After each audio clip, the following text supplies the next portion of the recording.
Many of the world's biggest brands hire professional storytellers to help with their ad campaigns and to promote their public image. In the workplace, storytelling is just one of the many skills which can be used to help boost creativity. And even when you go out on a first date with someone, storytelling drives the conversation and is the quickest way to get to know the other person. So why isn't becoming a good storyteller something we think about more? And is this a talent or is it something that can be taught? My guest in this episode is Julie Solar from Story Slam Oakland, who talks about how she became the host of her own storytelling slam and eventually storytelling workshops. We're going to learn about what makes a good story and how audiences react to hearing a true story being spontaneously relived on stage. Let's bring up Julie. Hey, Julie, how are you? Hi, Vinay. Nice Hi to there. meet you. Nice to meet you too. I'm very excited to talk to you because you have a very interesting niche, and that is learn the art and craft of true storytelling. I was really glad when I saw that you signed up for this podcast because this is my first week doing podcasts, doing interviews, and I feel like I can probably learn something from you. So tell me a little bit about your background and what your class is about and how you got into this. Sure.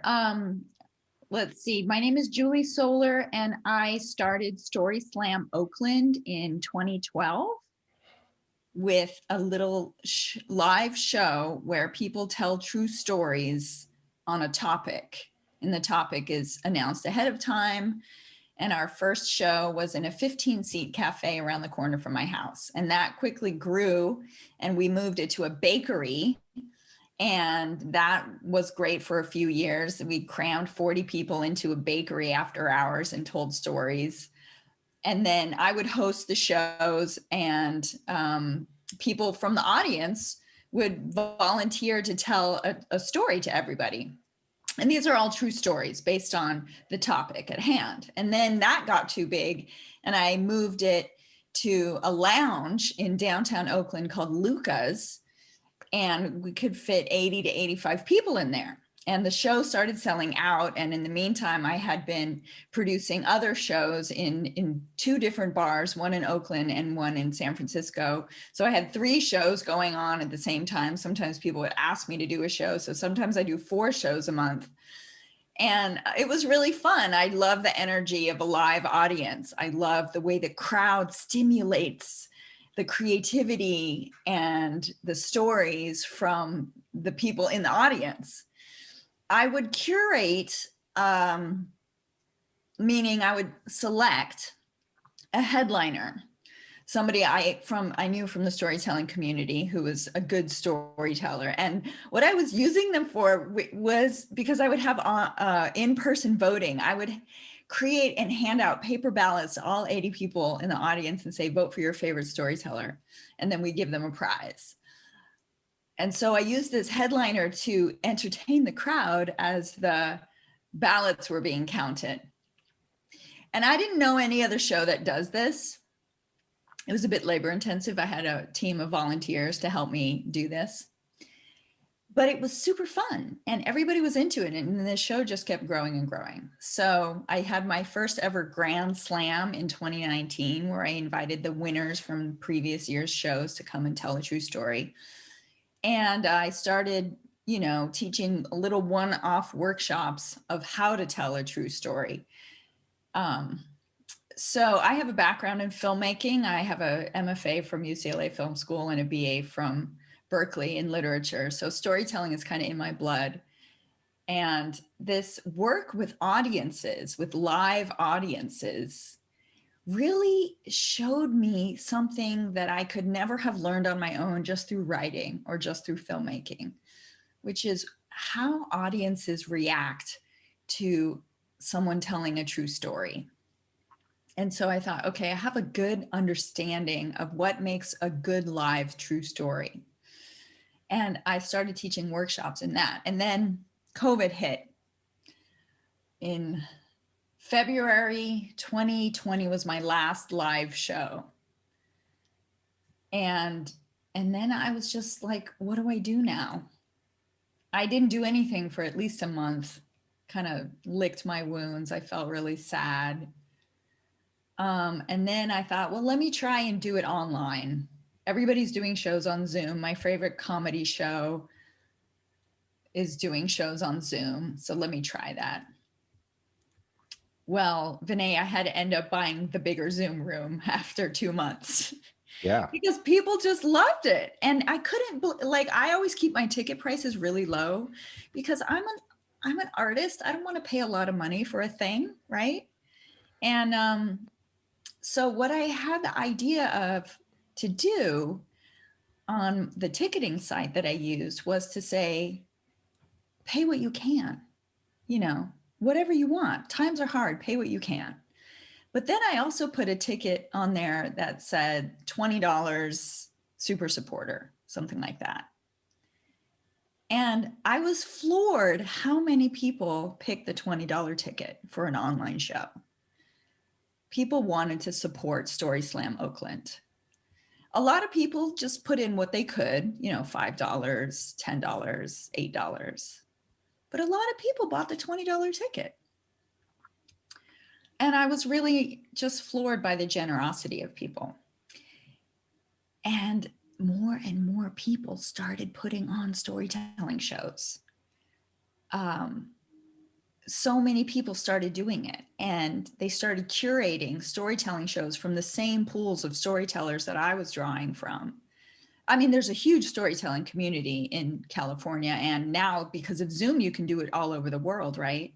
Just jump in and interrupt me if you want to ask me No, something. not at all. You're telling me a fantastic story. I am compelled. I don't want to interrupt you. Carry on, please. Okay, all right. So more and more people started putting on online storytelling shows. I did 17 shows last year, and most of them were Zoom shows because of the pandemic. But I found something kind of discouraging, which was more and more people in the audience just wanted to watch. They didn't want to participate. More and more people started turning off their cameras just to watch.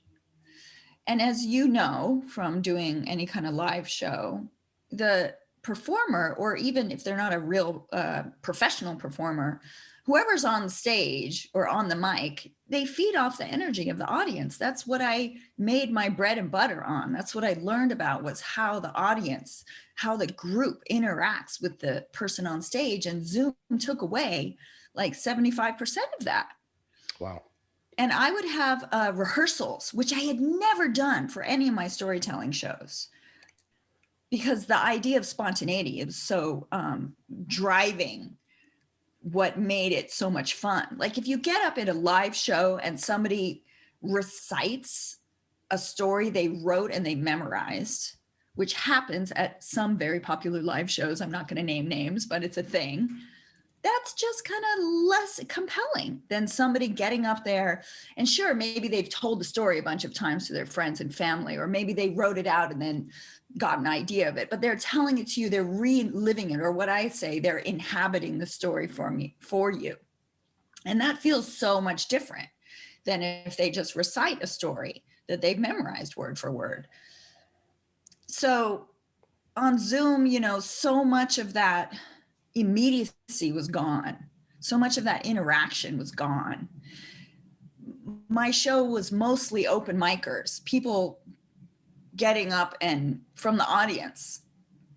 I had a show where there were like 3 times as many names in the hat as there was time for on stage. People so much wanted to tell stories on my stages.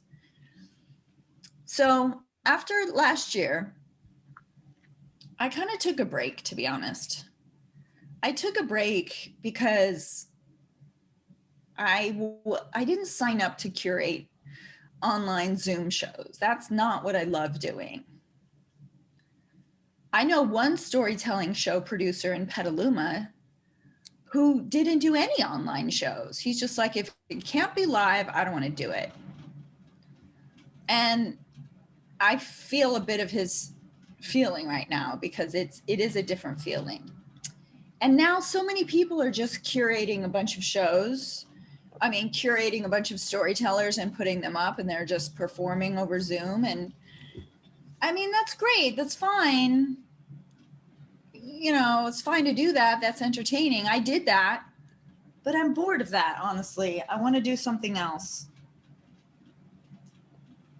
Right.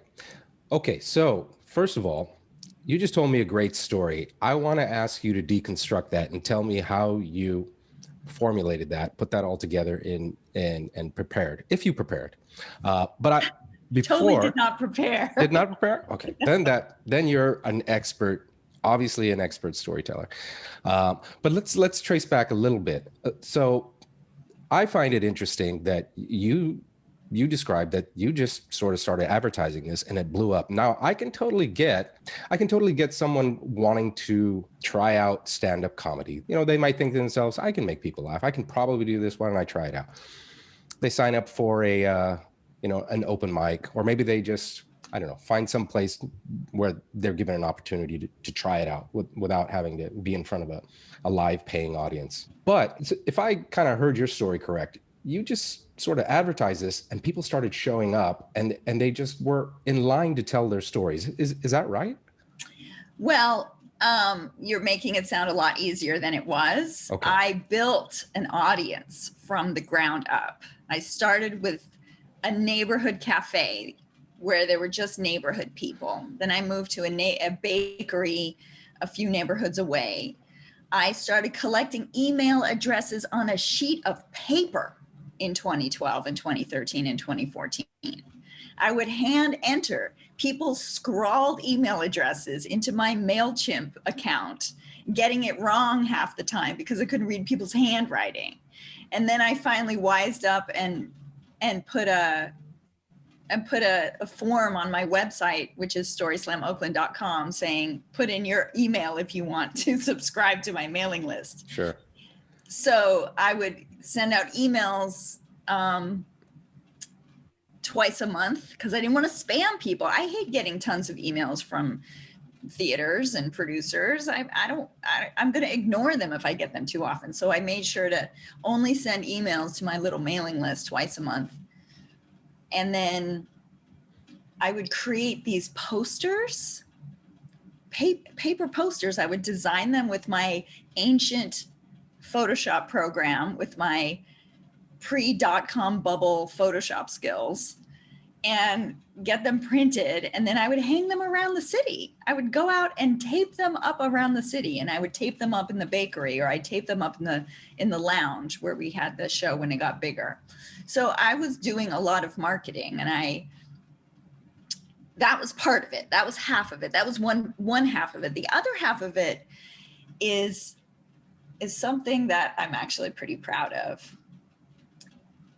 I think I have a unique niche, at least in the San Francisco Bay Area, because my passion is getting people to feel comfortable on stage, telling a true story from their life. And I learned to be a host just by doing it over and over again. I'll never forget what one of my early attendees told me when I was doing the show at the bakery. She said, Julie, if you want to make this a thing, you can't just do it whenever you want to do it. You have to do it on the same day of the month, every month. And then people will realize it's a thing, and they will come and they will count on it. And that changed my life, that little tiny piece of advice. And I didn't know how to be a host. I've hosted little, YouTube videos, or I've directed, actors in amateur films at film school, but being a host was something I had to learn. And I guess it's important to state that this show is not about Julie Solar. It's not about me. It's about the audience. It's about the people getting up there and in front of a group of strangers. Oh, by the way, I have to tell you how I made them not a group of strangers. But it's one of the scariest things anybody can do is public speaking. Oh, yeah. And I got them to do it. I got them to do it because my goal was to make it a fun thing to do, to use the power of the group to make people want to get up on stage and want to share their story. So how did I do that? Is that a question? Should I answer Yes, it that is. question? Please go. Okay.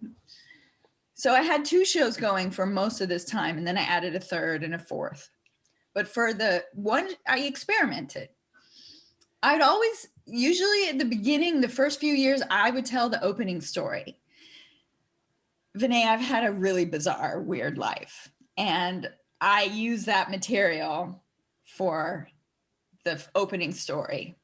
The idea is if Julie Solar can get up on stage and talk about her bad dates or her ridiculous, weed fueled sexcapades, then we can get up there and tell a story. And if Julie can say stuff about her life and be fearless about it and not care what people think and make people laugh, then I can do that. Somebody in the audience could think. Right. And that was really fun to do. And I wouldn't practice that much. This is what I do. I would take a piece of paper and write notes in boxes. And that's how I would memorize my stories. I wouldn't, because, oh, by the way, the stories can only be 5 minutes long, which is really short, actually, when you're trying to tell a true story. So I did, sketch out the outline of my stories before I told them so that I could model the correct timing. And what I learned is if you have a strong leader, people will follow the leader. And if everybody tells a story that falls between 4 and 5 or 4 and 6 minutes, that's what will happen. If you have somebody going up early who tells a long, rambly non-story and you don't get them off stage shortly after 5 minutes, that's what you're going to get. People telling long, rambly non-stories, and it's going to be boring. So I would set the tone by telling the first story. I'd make the stage warm and friendly. And then at one of my shows, I said, I got the bar to give me drink tickets. The bar gave me 10 drink tickets. And I said, if you tell a story, I would get up on the mic and say, you can tell a true story from your life, and it doesn't even have to be a good story, and you still win a drink ticket. So I lowered the stakes. If people think the stakes are low, they're more likely to try something. If they think the stakes are high, like, oh my God, that person is so good, there's no way I could do that, then they won't. So I was really trying to make a warm room. And I used to get up there and say my goal was to make Oakland a little warmer and friendlier. I would talk about my loneliness. I would talk about my dating failures. And people were like, they were on board. They wanted to get up there and share a story. I would also talk about my, little successes, especially that there was one story I told where I actually talked about how smoking all that weed started to make me depressed. And I actually quit smoking weed and checked myself into a rehab. And people started applauding right there in the middle of the audience. And I had no idea that they were rooting for me so much. And that's what I try to do, is create a stage where the audience is rooting for the storyteller. Wow. And that's hard to do over Zoom. It's just hard. Yeah, I imagine. Yeah. So give me an example. What would be a topic for one of your jams? It could be anything from modern love, dating, sex, travel stories, learned it the hard way. I thought it was a good idea at the time. When I was an accidental hero, relatives, what was it? Family. Oh, siblings was a very popular one. People love talking about their families. The thing I hate are medical stories. Don't get on my stage and tell me a medical story. Nobody cares. We know the end of your medical story because you're still alive. You're telling us the story. So right. So, okay. So let's get into the audience engagement a little bit, because this is something new to me. I mean, again, as we're speaking, the only thing I can correlate it to two things. I can correlate it to being a musician, which I am, and certainly yes, you definitely, even without having to look into people's eyes or hear their applause, you get that energy. You feel the energy when people are with you. You know when you're playing well. You know that people are feeling it somehow. It's just something telepathic. I can't describe it in any other way. Now, I've never done stand-up comedy, but I can tell when a comic is in the zone and he's with the audience. He Absolutely. right. So Yeah. tell me what that experience is like as a storyteller, and when you only have 5 minutes to do that. Yeah, no, you nailed it. Someone on stage, well, I don't know about a rank amateur. They might be too, no, actually, I take that back. People on stage can often feel the audience just like a musician can or a comic can. Especially if you can see them, which is why my shows often have all the lights on in the house so that the person on stage can see the audience. I think that's really important. Right. Um, Wait, what was your question? Um, how do you know that you're in the zone? Oh, often it's funny because people will laugh at things I say when I'm not even trying to be funny. Um, People will go, "Aw," they'll Hmm. empathize audibly. Um, if people are if people are rustling around and talking in the back of the bar, I will shush them, because it's hard enough to get on stage if you're doing it for the first time, and it's even worse if people aren't paying attention.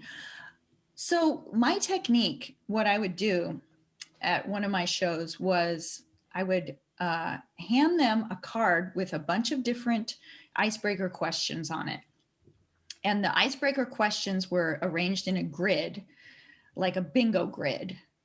And I would hand every single person who came into the bar this 9.5 by 11 card, 8.5 by 11 card, and a pen, and say, the goal of this game is to go and talk to other people and write down their answers on the card and try to ask a different person each question. It was called the icebreaker game.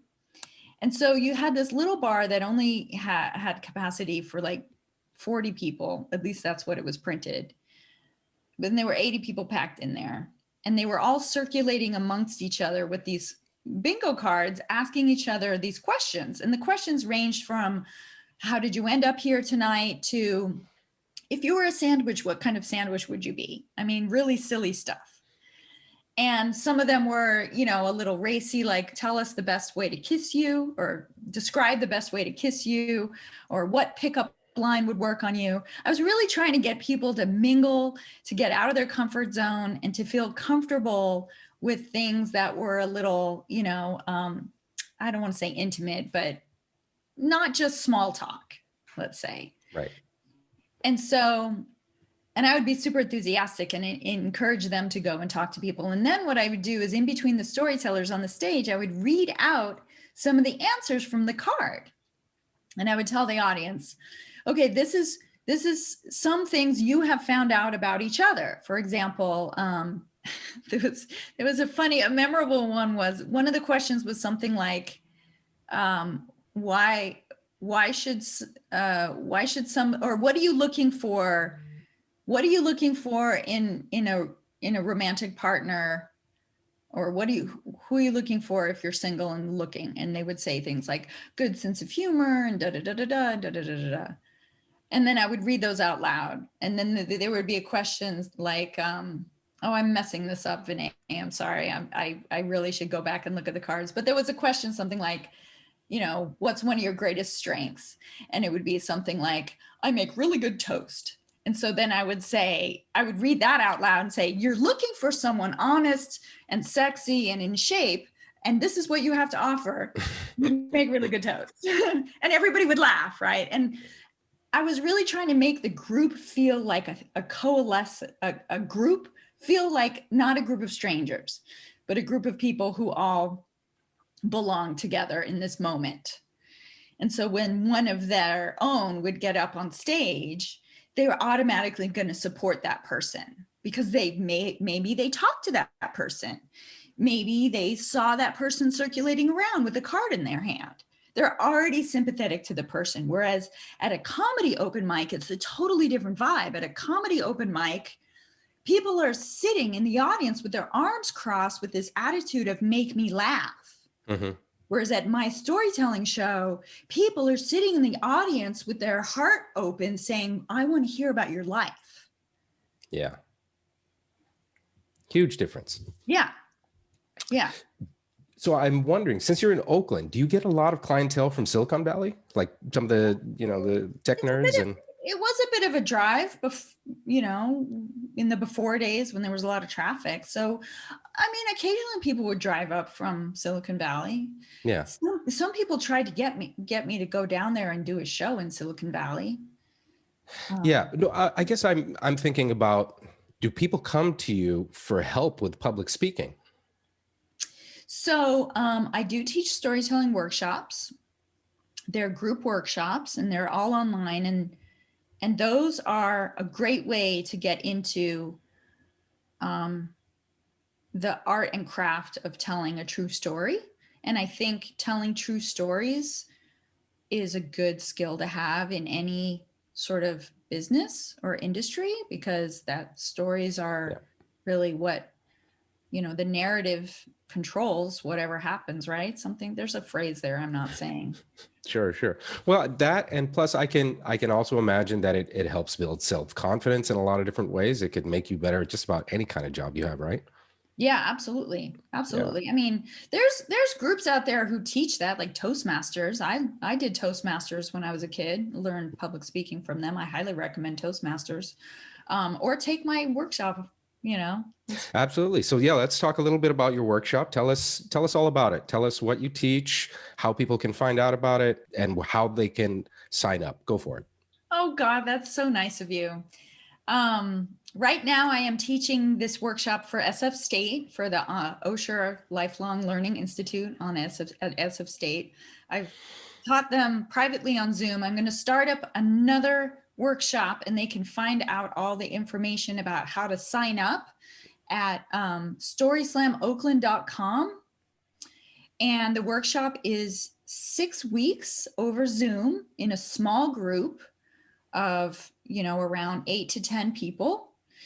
And I teach people basic elements of how to tell a good story, how to set up the arc, how to structure it, what details you need to put in, and what details are boring and you should not put in, how to raise the stakes in your story, how to get the audience on your side, how to have you as the main character in the story have some kind of change, how not to be moralistic, how to nail the ending, how to have a satisfying ending. Gosh, I'm just going off the top of my head, all the different things I teach. I use a lot of example stories from my own shows and from other people's shows. We do a showcase at the end of the 6 weeks where you can invite your friends and family to see you perform your story in a live Zoom audience. Yeah, and I will make sure to put this on my website after we finish our podcast so that it'll be up by the time you promote it. Absolutely. Yeah. Okay, great. I think I might be signing up myself. So do you have any events coming up? Any of your Grand Slams? Okay, so I'm thinking, no, the short answer is I am in the creativity bunker right now. I want to come up with an online storytelling event that doesn't rely on curated, handpicked, pre-selected stories. There's plenty of people doing that kind of show. I want to create an event. It's probably going to be a small audience event where people participate and not just watch. So I'm thinking this event is going to be called This Is My Life Now. And people will be able to get up and have 3 to 4 minutes to tell a small group of all participants, nobody just watching with their video off, what's going on in their life that day, that week, for the duration of the pandemic. Because in my workshops, I do this thing called check-ins, and everybody loves the check-ins. The check-ins are just a way to warm up by letting us know what happened in your life that week. But I teach people how to do a check-in in the form of a story. So that is the format that I'm aiming for. And this is my life now. Something like that. So, I like the title. It's fantastic. Thank you. Thank you. And very appropriate. I mean, I think people want to tell their stories. I really do, especially about what's happened in 2020. How did they survive? How did they come out? Where are they now? Perfect title. Yeah. That's good. Well, I really enjoy this, Julie. I'm glad that we got a chance to talk, and I'm definitely going to check into your workshop. And anything else you want to plug before we go? People can sign up for my mailing list at storyslamoakland.com. And at storyslamoakland.com, I will be posting the new event, the workshop offerings. And if they sign up on the mailing list, I will send them an email announcing the dates and times and where they can get tickets. That's about it. And you're going to let me know when this is going to go to air so I can put up the webpage before then, right? Absolutely. You've really set a fire under me, Vinay. Thank you so much. Well, and you have it under me as well. So yeah, like I said, I was really looking forward to our conversation today because, this is new to me, and I think you're offering something that everyone needs. Like I said, I think just the way that it could build self-confidence, even to do corporate presentation or networking with people. I think about anybody can benefit from this in some way. It sounds really great. Yeah. And the community aspect of it, don't forget that, because we're also isolated in our houses, and community is more important than ever, I think. Absolutely right. Go out and get yourself some community, you people listening, if you're feeling lonely and bored. That's right. Well, we can always start here. You can start with Julie's podcast and with Creators Podcast. Can I plug my podcast? Please. I do a podcast with a fellow storytelling friend. It's called That's Probably How It Happened. That's Probably How It Happened. And you can hear our stories, and we always have a special guest, and it's on all the places you would get a podcast. Yeah, and definitely check it out. I did listen to a couple this morning. They're really fun. Oh, cool. Thanks. Yeah. Okay, Julie, thanks very much. And we'll probably be talking soon. Great. Stay in touch, Vinay. That's great. Great to talk to you. Good luck with all your projects and everything. Thanks a lot. All right. Take care. Okay. So when I landed at San Francisco International Airport, I went downstairs to the baggage claim area, and I went to the baggage carousel and waited for my bag to come out. All the other bags came out, but mine did not. It was missing. And my heart started pounding because I had hash in my bag. So I went looking for it, and they said, "We need to run your bag through X-ray again." And I was like, oh shit.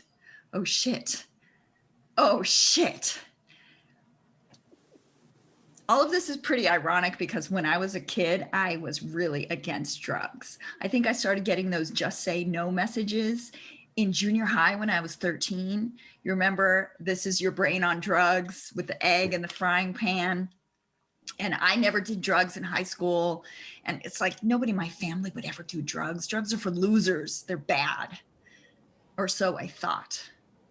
My father passed away when I was 10, so my mom was the one who raised me and my sister by herself.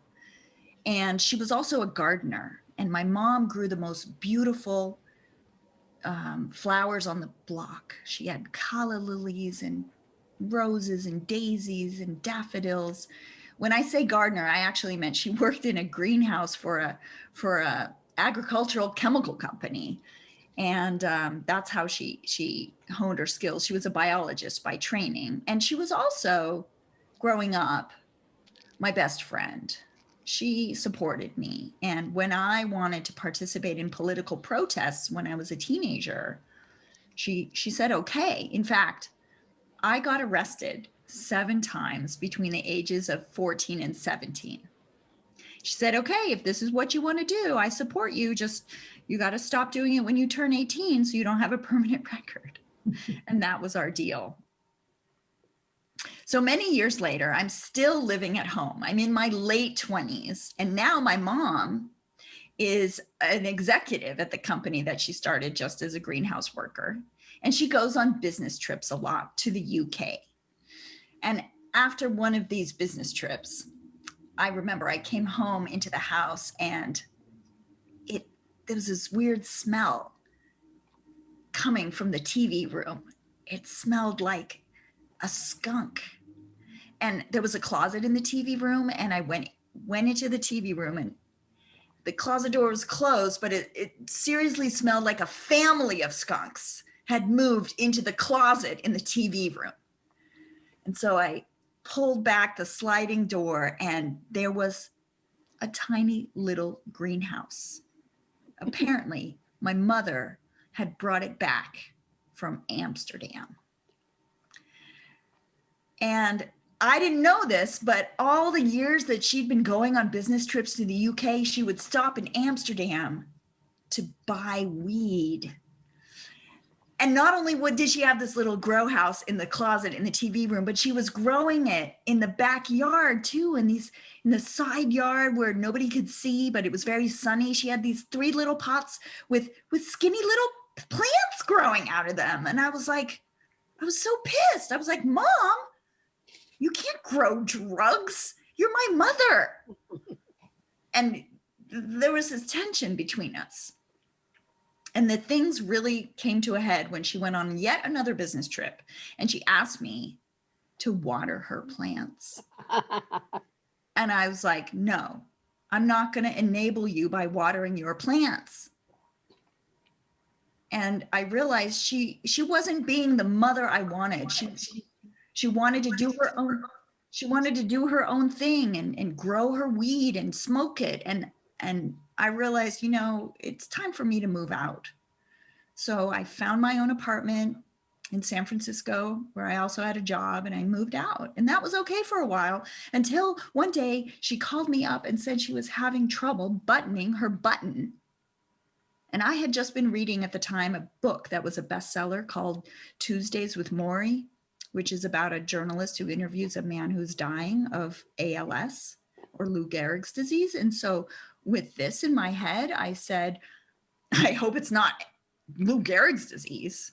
Ha ha ha. And she said it is. And it was Lou Gehrig's disease. And that was the first sign of it.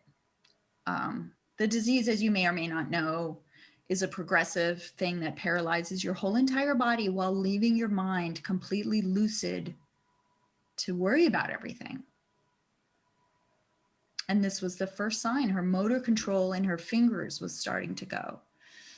And after she got diagnosed, I took that opportunity to drop all my shit about drugs. And I knew we had to come together as a family, and I started visiting her more often and spending more time with her.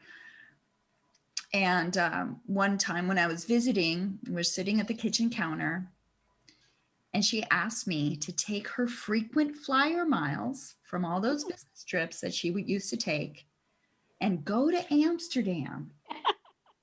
And maybe while I was there, I could bring her back some hash. And I was like, oh, wow. Oh, goodness. I mean, who wouldn't want a free trip to Europe when you're 30? But I was fine with her smoking it or using it, but I didn't think it was going to be fine for me to bring it back. And she says, okay, well, go there. And if you change your mind, here is a list of all the coffee shops, which is what they call dispensaries in Holland. Here's all the coffee shops that I like, and this is the kind of hash I like. And by the way, and she gives me this bottle of hair conditioner. I'll tell you my foolproof method.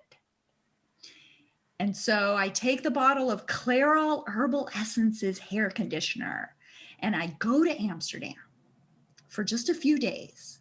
And I realize I've got to do this. I just have to at least try. So after touring around and seeing the sights, I take her map and I go to her favorite coffee shops and I go shopping for her. And the hash comes in little baggies, just like you expect drugs to come in. And I go to a drugstore and I buy a box of condoms and I go back to my hotel room. So what you do is you take the bottle of Clairol Herbal Essences hair conditioner, which comes in an opaque pink bottle, and I poured out all of the stuff into another container, and it's this pink fragrant liquid that smells like flowers. And then I took the little baggies of hash and I put them inside the condoms and I knotted up the condoms. And then I took all the condoms and I poked them back into the empty bottle and I poured the pink stuff back on top so you couldn't see it and you couldn't smell it. And I sealed up the lid and I threw it in my checked luggage. And that, ladies and gentlemen, is the foolproof method.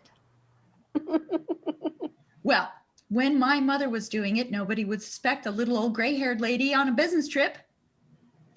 But here I was, just under 30 years old. I went to Amsterdam for the weekend, and they had my bag, and they said they had to x-ray it again. And I'm thinking, you know, all those times I got arrested as a kid, they just let me go with a slap on the wrist. They dismissed the charges. It was just like for civil disobedience. And I think that's probably what my mom had in mind when she sent me on this errand to commit a felony. So I'm really nervous and I'm thinking, don't act nervous. What do you do when you don't want to seem guilty? You offer to help. So I said to the baggage handler, do you want me to open it? Do you want me to? I said it like this. Do you want me to open it? I tried to be all casual. And they put the bag on the belt. They shook their head and the bag went through the x-ray machine. And the bag came out the other side.